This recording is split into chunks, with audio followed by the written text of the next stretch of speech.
2023년 2월 13일 월요일입니다. 이 시간에 같이 하신 모든 분들을 환영합니다. 기도하고 이 시간을 시작하겠습니다. 사랑이 많으신 아버지 하나님, 우리의 생애 가운데 함께 하셔서 삶의 길들을 보여주시고 우리가 만나는 이 땅의 수많은 위험 가운데서도 피할 길들을 알게 하시니 감사합니다. 하나님, 다시 주님 안에서 우리의 시간들을 살아가기를 원하오니 하늘의 밝은 빛들로 삶에 비추셔서 아버지의 올바른 계획과 우리의 삶을 향하여 두신 선한 뜻을 깨달아 알게 하여 주시옵소서. 주님, 우리의 부족을 아십니다. 우리의 죄됨을 아십니다. 그 가운데 함께 하심으로 하늘의 것들로 합당한 능력들 우리에게 부어주시옵소서. 우리가 가장 연약한 존재임을, 주께서 지극히 높으신 분임을 이 시간 체험하기를 원하오니 주님, 이 한 시간 우리 가운데 거룩하게 역사하여 주시옵소서. 예수 그리스도 이름으로 기도합니다. 아멘. 2018년 일본의 한 60대 여성이 국가를 상대로 손해배상을 청구했습니다. 1972년 이 여성이 15살이었던 그때에 이 여성은 영문도 모른 채 수술대에 올랐고 거기에서 불임수술을 받게 되었습니다. 이 여성은 그때의 일로 자신의 모든 삶이 송두리째 망가졌다라고 주장합니다. 그래서 자신의 동의도 없이 자신을 파괴했던 그날의 책임을 국가가 지라고 손해배상을 청구했던 것입니다. 이 여성이 본인도 원치 않는 불임수술을 받게 된 이유는 1948년 일본에서 제정되었던 우생보호법 때문이었습니다. 유전질환, 정신질환, 지적장애인 등 소위 열등한 인간에게 국가가 강제로 불임수술을 할 수 있도록 규정한 법이 바로 우생보호법이었습니다. 오늘날과 같았으면 사람들이 경악할 만한 일이었지만 오래전 역사 가운데 국가가 개인을 향하여 행했던 실제로 벌어졌던 엄연한 역사적 사실입니다. 2차 세계대전 기간 나치에 의해 자행되었던 홀로코스트를 통해 수많은 유대인들이 죽임을 당한 것을 사람들은 대부분 알고 있습니다. 그러나 이 기간 동안에 수많은 장애인들 역시 1등 민족에 어울리지 않는 자들이라 하며 청소하듯 죽임을 당했습니다. 어떤 기록에 의하면 1940년부터 45년 사이에 무려 20만 명이 넘는 사람들이 죽임을 당했습니다. 사회 진화론은 다윈의 진화론에서 파생되었으며 진화론의 중요한 이론적 기반인 적자 생존을 근거로 형성되었습니다. 유전적으로 더 우등한 존재가 경쟁에서 승리하고 열등한 존재들은 도태된다는 이론이 바로 그것입니다. 사회적 경쟁과 갈등에서 살아남은 개체만이 의미가 있다는 것입니다. 그래서 이 사회에 약하거나 이익이 되지 않는 존재들은 마땅히 도태되어야 한다고 주장하는 것이 바로 사회 진화론입니다. 우리 사회를 구성하는 자들 가운데 이 공동체에 이익이 되지 않거나 보살핌이 필요한 만큼 누군가를 의지해야 되는 약한 존재들은 도태시켜 버려야 한다는 것입니다. 이 이론은 어떤 면에서 매우 합리적인 것처럼 보이지만은 비정함이 그 가운데 숨어 있습니다. 놀랍게도 우리가 살고 있는 이 세계에서 한때 이 이론은 거의 모든 국가들에서 진지하게 받아들여졌습니다. 그리고 여전히 이것을 신봉하는 사람들도 남아 있습니다. 우리는 구약에 기록된 하나님의 말씀 가운데에서 세상을 바라보시는 하나님의 시선을 느낄 수 있습니다. 사람에게 주신 여러 가지 말씀 가운데 특히 약한 자들을 대하여 어떤 방법들을 하나님께서 준비하셨는지를 우리는 유심히 바라볼 필요가 있습니다.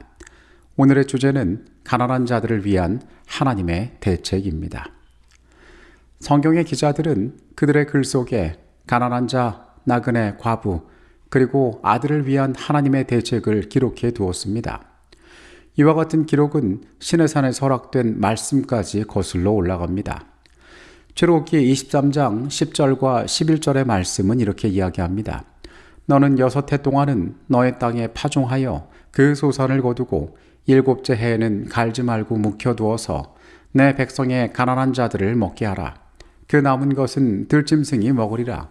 내 포도원과 감람원도 그리 할지니라. 출애굽기 23장에는 안식년 제도를 언급하면서 이 안식년에 소작하지 않을 때에 그 땅에서 나는 산물을 누가 먹을 것인지에 대하여 이야기하고 있습니다. 그것은 가난한 자들이 먹게 될 것이라고 이야기합니다. 그리고 그 남은 것은 들짐승들이 먹을 것이라고 이야기하고 있습니다. 레위기 23장 22절에는 추수 때의 모습에 대하여 이야기합니다. 너희 땅에 곡물을 벨 때에 반 모퉁이까지 다 베지 말며 떨어진 것을 줍지 말고 그것을 가난한 자와 거류민을 위하여 남겨두라. 나는 너희의 하나님 여호와니라. 그들이 추수의 때에 모든 것을 거두지 말라라고 이야기합니다. 반 모퉁이를 남겨두고 이 추수하는 과정에서 떨어진 것을 남겨두라라고 이야기합니다. 그것의 목적과 용도를 지정하신 것이 하나님이신데 가난한 자와 거류민을 위하여 그것을 남겨두라고 말씀하십니다. 신명기 15장 11절의 말씀은 더 직접적으로 하나님께서 이러한 것들을 준비하신 목적을 설명하고 있습니다. 땅에는 언제든지 가난한 자가 그치지 아니하겠으므로 내가 내게 명령하여 이르노니 너는 반드시 내 땅 안에 내 형제 중 곤란한 자와 궁핍한 자에게 내 손을 펼지니라. 물론 출애굽의 시대가 그리고 가나안 정착기에 율법이 주어졌던 그 시대가 우리가 사는 시대와는 많은 차이가 있을 수도 있습니다. 그러나 우리는 이 성경 가운데 중요한 원칙들을 배울 필요가 있습니다. 이 하나님의 말씀은 우리와 함께 있는 자들에 대한 우리의 마음과 행동이 어떠해야 함을 잘 보여주고 있기 때문에 그렇습니다. 하나님의 말씀에서 일반적으로 언급되는 형제는 동료 이스라엘 백성들 또는 동료 신자들을 가리키는 것으로 이해할 수 있습니다. 또한 우리는 이 형제를 내 형제 중에 지극히 작은 자로 이해할 수 있습니다. 시편은 우리가 도움을 필요한 자들을 어떻게 대해야 하는지에 대하여 가르쳐주고 있습니다. 시편 82편 3절과 4절의 말씀입니다. 가난한 자와 고아를 위하여 판단하며 곤란한 자와 빈궁한 자에게 공의를 베풀며 가난한 자와 궁핍한 자를 구원하여 악인의 손에서 건질지니라. 우리가 앞서 보았던 신명기의 말씀처럼 우리가 살고 있는 이 불완전한 죄의 세상에서는 가난의 문제가 그치지 않을 것이라고 성경은 말합니다. 그러나 우리 가운데 있는 그들을 향하여서는 우리 모두에게 책임이 있음을 이야기하고 있습니다. 그들에게 1차적인 단순한 도움을 주는 것 이상의 의무가 하나님의 백성들에게 있다는 것입니다. 하나님의 말씀 가운데에는 풍부하게 어려운 자들을 돕는 것에 대한 약속들이 기록되어 있습니다. 잠언 28장 27절은 말하기를 가난한 자를 구제하는 자는 궁핍하지 않을 것이라고 이야기합니다. 또한 잠언 29장 14절은 왕이 가난한 자를 성실히 신원하면 그의 왕위가 영원히 견고할 것이라고 이야기합니다.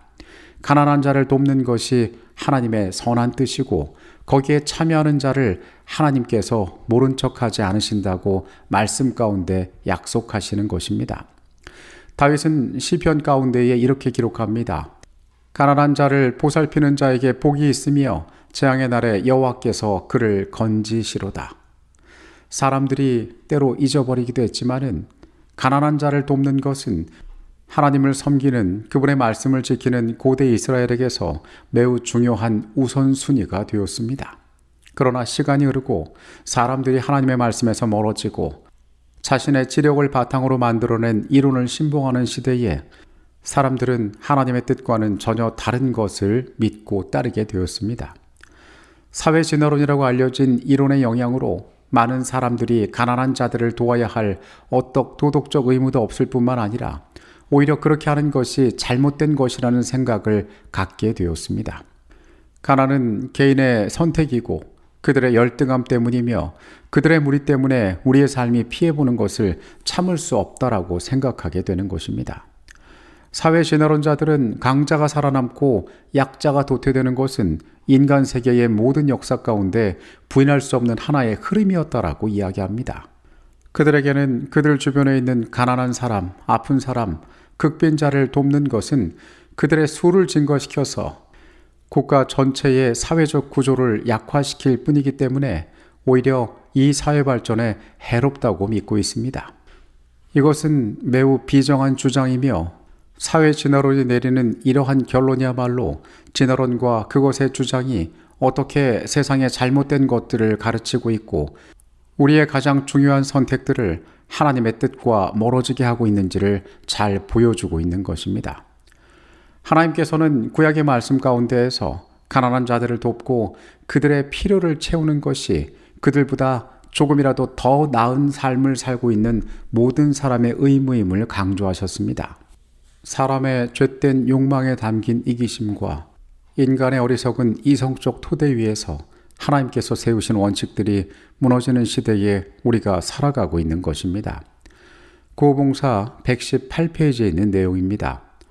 각 계층에 있는 고통당하는 자들과 가난한 자들은 우리 이웃이다. 그러므로 그들의 필요를 깨닫게 될 때 가능한 한 그들을 구제해 주는 것이 우리의 의무이다. 선한 사마리아인의 비유의 원칙이 밝혀져 있으므로 그리스도를 따르는 자들이 그것을 실천하면 좋을 것이다. 먼저 어려움을 당하고 있는 자의 현실적 필요성을 채워주고 그들의 신체적 결핍과 고통을 구해주라. 어쩌면 우리를 그리스도인답게 하는 모습은 이웃에게 대하여 친절한 도움의 손길을 펼치는 것이 될 것입니다. 재림교회는 이러한 활동에 매우 중요한 무게를 두고 있는 교회입니다. 사람은 누구도 그의 인생에 있어서 가장 절실한 필요가 어떤 것이 될지 모릅니다.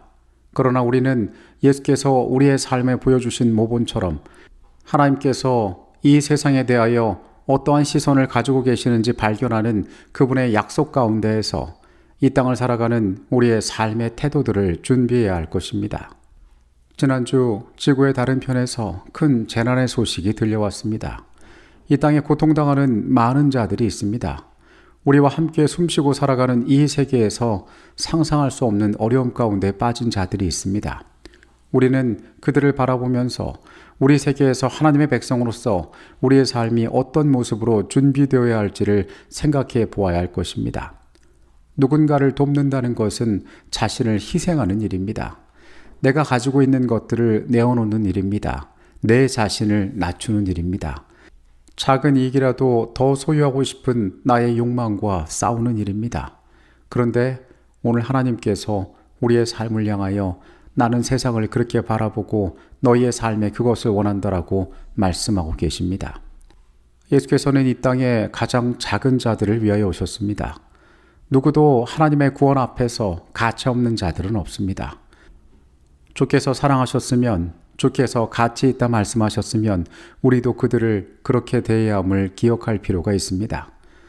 우리가 사명을 받았다는 말, 우리가 복음을 가졌다는 말, 그 가장 근본적인 시작은 가난한 자들을 향한, 이 땅에 고통당하는 자들을 향한 우리의 시선 가운데서 시작될 것입니다.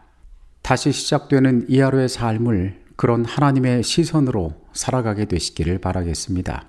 기도하시겠습니다. 주님, 우리의 마음 가운데 있는 악함을 주님 아십니다. 스스로 내려놓지 못하는 나를 사랑하는 이 마음들을 주님 말씀 앞에 내려놓게 하여 주시옵소서.